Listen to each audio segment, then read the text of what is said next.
Hello বন্ধুরা, আপনারা অনেকেই আমাকে অনুরোধ করেছেন যে এনিমি মুভি এক্সপ্লেন করার জন্য, তাই বিশেষভাবে এই চ্যানেল খোলা।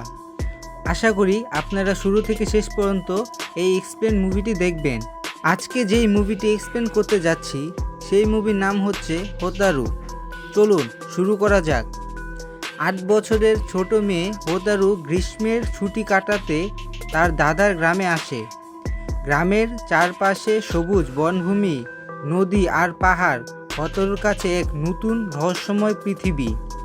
দাদার কাছ থেকে সে শোনে বনের গভীর একটি পুরনো মন্দিরের গল্প। সেই মন্দিরকে নাকি আত্মার বাস করে এবং গ্রামবাসীরা বিশ্বাস করে সেখানে এক রহস্যময় আত্মা আছে। সে মানুষের সঙ্গে দেখা করতে চায় না।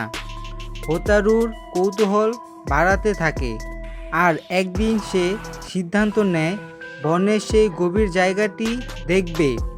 হোতারু একই বনের দিকে রওনা দেয় এবং ঘুরতে ঘুরতে সেই মন্দিরে পৌঁছায়।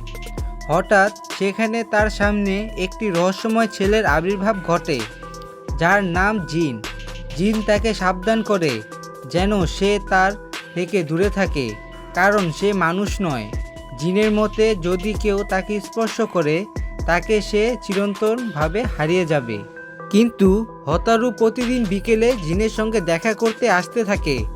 তারা একসঙ্গে বনের অনেক গোপন জায়গায় ঘুরে বেড়ায়, পাখিদের গান শোনা, গর্ষণা ধারে বসে থাকতে তারা কথা বলে। হোতারু জানতে পারে যে জিন একসময় মানুষ ছিল, তবে এক দুর্ঘটনায় সে আত্মার পরিণত হয়। সে বনের সঙ্গে একাকার হয়ে গেছে এবং কোনো মানুষ তাকে স্পর্শ করলে সে চিরন্তন বলিনীয় হয়ে যাবে। জিন হোতারুকে তার শৈশবের গল্প শোনায়, সে কিভাবে এক বিশেষ মন্দিরে অভিশাপে আটকে গেছে এবং তাকে মানব জীবন থেকে দূরে থাকতে বাধ্য করা হয়েছে। হোতারুর প্রতি তার বন্ধুত্ব ধীরে ধীরে গভীর সম্পর্ক ভালোবাসার রূপ নেয়, তবে জিন জানে সে তাদের এই সম্পর্ক অসম্ভব। একদিকে হোতারুর গ্রীষ্মকালীন ছুটি প্রায় শেষের দিকে, আর অন্যদিকে সে জিনের সঙ্গে আরও বেশি সময় কাটাতে চায়। তাদের সম্পর্কের গভীরতা দেখতে জিনও উদ্বিগ্ন হয়ে ওঠে, কারণ সে জানে হোতারুকে তার বাস্তব জীবনে ফিরে যেতে হবে। তবুও তারা প্রতিদিন দেখা করে। হোতারু মনে নানা অনুভূতি জন্ম নেয়। সে বুঝতে পারে জিন তার জন্য শুধু বন্ধু নয়, তার জীবনে একটি বিশেষ অংশ হয়ে উঠেছে। একদিকে জিন অনুভব করতে থাকে সে তার নিঃসঙ্গ জীবন হোতারু এক নতুন রং নিয়ে এসেছে, তবে সে সবসময়ই তার কাছে আসার কথা বলে না, কারণ তাদের সম্পর্কে অদৃশ্য সীমারেখা আছে। হোতারু নিজেকে অনেকবার নিয়ন্ত্রণ করতে চেষ্টা করে, কিন্তু তার মনে হয় জিনের সঙ্গে আরও বেশি সময় কাটানোর প্রয়োজন। গ্রীষ্মের শেষ দিনে গ্রামের উৎসব আয়োজন করা হয়। হোতারু ও জিন সিদ্ধান্ত নেয় যে তারা একসঙ্গে শেষবারের মতো আনন্দ করবে।